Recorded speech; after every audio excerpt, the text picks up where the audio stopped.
Selamat pagi Bapak Ibu dan saudara-saudara sekalian. Selamat hari Minggu. Shalom.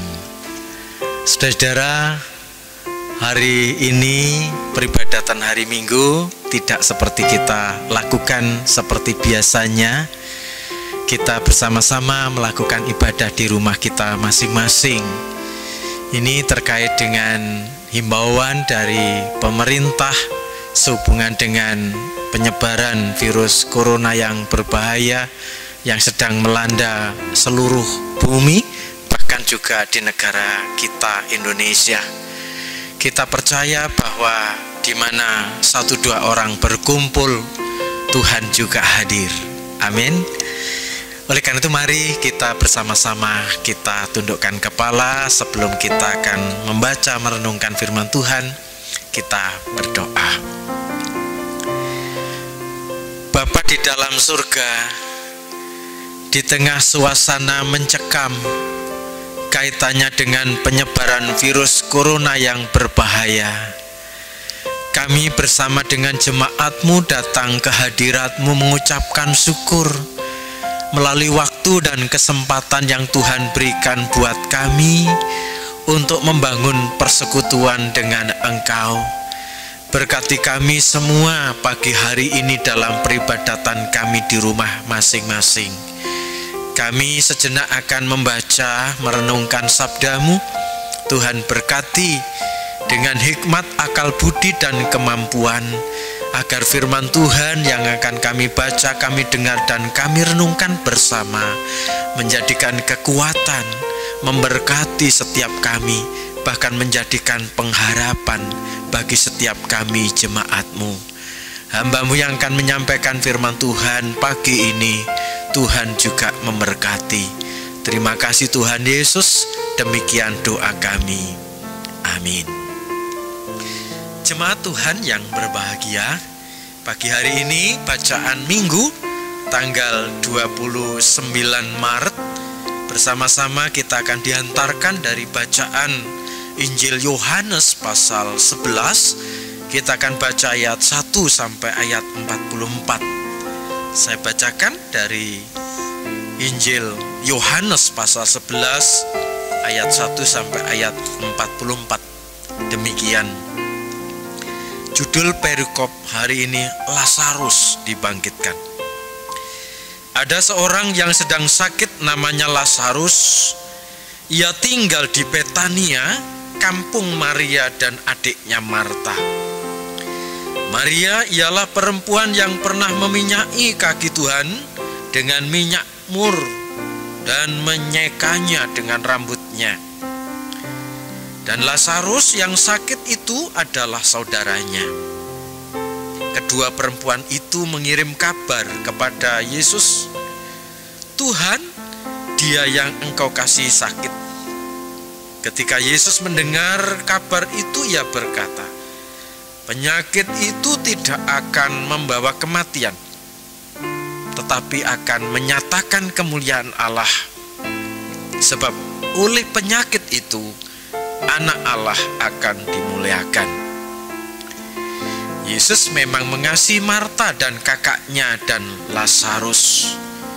Namun setelah didengarnya bahwa Lazarus sakit, ia sengaja tinggal 2 hari lagi di tempat di mana ia berada.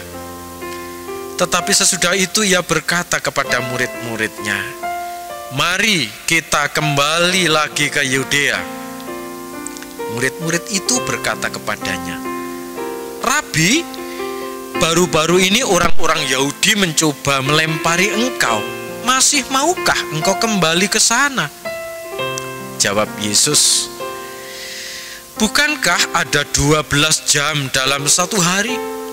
Siapa yang berjalan pada siang hari, kakinya tidak terantuk karena ia melihat terang dunia ini. Tetapi jikalau seorang berjalan pada malam hari, kakinya terantuk karena terang tidak ada di dalam dirinya." Demikianlah perkataannya, dan sesudah itu ia berkata kepada mereka, "Lazarus saudara kita telah tertidur, tetapi aku pergi ke sana untuk membangunkan dia dari tidurnya. Maka kata murid-murid itu kepadanya, Tuhan, jikalau ia tertidur, ia akan sembuh. Tetapi maksud Yesus ialah tertidur dalam arti mati. Sedangkan sangka mereka, Yesus berkata tentang tertidur dalam arti biasa. Karena itu, Yesus berkata dengan terus terang, Lazarus sudah mati. Tetapi syukurlah aku tidak hadir pada waktu itu, sebab demikian lebih baik bagimu, supaya kamu dapat belajar percaya. Marilah kita pergi sekarang kepadanya. Demikian, saudara-saudara yang terkasih dalam Tuhan, pembacaan Alkitab pada pagi hari ini. Dan yang dikatakan berbahagia adalah kita yang mendengarkan sabda Tuhan, terlebih merenungkan dan melakukan dalam kehidupan kita sehari-hari. Saudaraku yang terkasih di dalam Tuhan, seperti kita ketahui bahwa akhir-akhir ini semua kita resah. Tidak hanya kita, masyarakat Indonesia, bahkan juga seluruh masyarakat di penjuru dunia, sehubungan dengan mewabahnya penyakit virus corona yang disebut atau biasanya disebut COVID-19. Nah, saudara-saudara yang terkasih, memang penyakit ini luar biasa. Penyakit yang juga sangat berbahaya. Bahkan kalau kita melihat data-data orang yang meninggal karena terjangkit dari virus corona ini sudah ribuan. Dan saudaraku yang terkasih, oleh karena itu pemerintah kita, Presiden Jokowi telah menginstruksikan ke seluruh elemen masyarakat supaya kita semua melakukan social distancing atau membatasi diri untuk mencegah penyebaran virus corona ini. Nah, saudara, inilah sebenarnya kondisi yang menjadi persoalan kita bersama. Di satu sisi kita memang melakukan anjuran pemerintah, termasuk dalam situasi saat ini semua kegiatan gerejawi kita tangguhkan, kita rumahkan, termasuk ibadah minggu hari ini kita lakukan di rumah kita masing-masing. Nah, saudara, memang ini menjadi persoalan kita bersama. Di satu sisi kaitannya dengan keputusan instruksi pemerintah terkait dengan kegiatan-kegiatan keagamaan. Ada sebagian jemaat kita yang setuju bahwa kegiatan ini dirumahkan, kita lakukan di rumah kita masing-masing, untuk melakukan anjuran dari pemerintah kita sebagai bagian dari masyarakat bangsa ini patuh dan taat dengan instruksi kebijakan pemerintah. Tetapi di satu sisi juga ada yang kurang setuju terkait dengan situasi ini. Di manakah iman gereja? Di manakah iman orang percaya? Kok takut dengan corona? Nah, ini yang menjadi pergumulan kita bersama. Mungkin ada pertanyaan buat kita semua. Mana yang benar? Apakah kita tetap percaya tetapi dengan menghiraukan instruksi dari pemerintah? Saya kira tidak. Jadi menurut hemat saya adalah dari dua pendapat itu sama-sama benar, tidak ada yang salah. Karena memang hidup ini yang pertama adalah harus memiliki iman. Hidup harus percaya bahwa Tuhan punya kuasa dalam segala peristiwa. Namun, saudara-saudara, percaya dan beriman kepada Tuhan bukan hanya percaya tanpa perbuatan. Tidak demikian. Justru percaya, beriman harus diimbangi dengan sikap. Juga terkait dengan kita menyikapi virus corona yang berbahaya, yang mematikan ini. Ilmu pengetahuan harus kita gunakan. Iman harus dibarengi dengan hikmat. Yaitu caranya dengan kita tetap menggunakan ilmu pengetahuan. Bila pemerintah telah melakukan instruksi untuk melakukan, kita bersama-sama untuk memangkas, memutus rantai penyebaran corona dengan cara social distancing. Nah, saya kira itu juga tidak salah. Jadi ini sebuah langkah sikap percaya Tuhan memberkati, Tuhan menjauhkan dari segala penyakit, tetapi juga dibarengi dengan tindakan nyata, sikap untuk bagaimana supaya hidup ini terjauhkan dari virus yang berbahaya.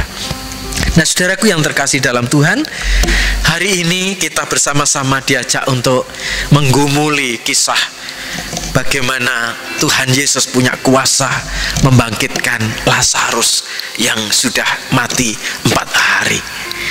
Saudaraku yang terkasih dalam Tuhan, cerita ini luar biasa. Diceritakan oleh Yohanes dalam kisahnya bahwa ketika itu Yesus sudah mendengar kabar dari keluarga Maria dan Marta bahwa Lazarus sedang sakit. Saudaraku yang terkasih, apa yang menjadi pergumulan Marta dan Maria memberitahu, mengirim kabar kepada Yesus tentang Lazarus yang sakit? Satu pengharapan supaya Lazarus segera sembuh. Kita tahu Maria dan Marta adalah orang yang juga dekat dengan Yesus. Dia tahu apa yang dilakukan oleh Yesus. Banyak orang yang disembuhkan oleh Yesus saat itu. Dan ini yang juga menjadi keyakinannya Marta dan Maria. Sehingga mereka memberikan kabar, menghubungi Yesus supaya segera datang untuk memberikan pertolongan kepada Lazarus yang sakit. Tetapi saudaraku yang terkasih, dalam cerita ini sayangnya kedatangan Yesus terlambat. Ketika Yesus sudah datang, ternyata Lazarus sudah mati. Kita bisa membayangkan seperti apa perasaan dan hati Maria saat itu. Orang yang sudah benar-benar kehilangan pengharapan.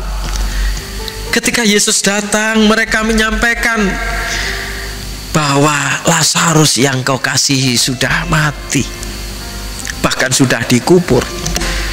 Saudaraku yang terkasih dalam Tuhan, apa yang dikatakan oleh Yesus, bahwa Yesus mengatakan kepada Maria dan Marta, dia mengatakan, saudaramu akan bangkit. Akulah kebangkitan dan hidup. Barang siapa percaya kepadaku, ia akan hidup walaupun ia sudah mati. Kemudian Yesus mengajak mereka untuk pergi ke kubur, dan Yesus membangkitkan Lazarus. Saudara yang terkasih, dari kisah inilah sebenarnya yang kita lihat bahwa pertolongan Tuhan tidak pernah terlambat. Justru jika pertolongan Tuhan tidak segera datang seperti yang diharapkan oleh Maria dan Marta ketika Lazarus sakit, sebenarnya Tuhan bukan tidak peduli, bukan pertolongan Tuhan terlambat, tetapi justru kalau kita lihat apa yang dikatakan Yesus, Yesus ingin menyatakan kemuliaan Allah. Ketika doa-doa kita mungkin tidak segera dijawab, banyak orang yang kemudian putus asa, menyesal, bahkan kecewa. Bahkan kadangkala dengan cara-cara yang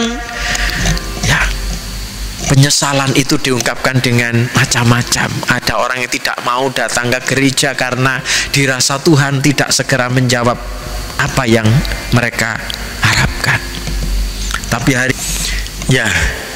seperti halnya Maria dan Marta saat itu, memang sudah putus asa ketika melihat Lazarus sudah mati, menantikan Yesus yang datang terlambat. Tetapi dari akhir kisah ini justru Tuhan menyatakan karyanya melalui kematian Lazarus itu. Pertolongan Tuhan tepat pada waktunya. Saudaraku yang terkasih dalam Tuhan, hari-hari ini akhir-akhir ini kita semua juga mengalami keresahan, kecemasan terkait dengan virus corona yang mewabah dimanapun. Dan kita semua harus bergandengan tangan, bersatu padu bersama-sama untuk memangkas, memutus rantai penyebaran ini. Semua takut, cemas, bahkan dampaknya luar biasa dalam semua segi kehidupan ini. Tapi hari ini kita yakin dan percaya bahwa peristiwa ini juga harus kita imani. Tuhan punya rencana yang baik atas segala peristiwa kehidupan ini. Mari dengan momen ini, masa-masa Prapaskah yang kita lewati bersama dengan suasana yang mencekam ini, justru harus menjadi sarana untuk iman kita dikuatkan, dipulihkan, ditumbuhkan, keluarga kita dikuatkan. Mari kita saling mendoakan satu dengan lain. Pertolongan Tuhan tidak pernah terlambat. Tuhan Yesus memberkati. Amin.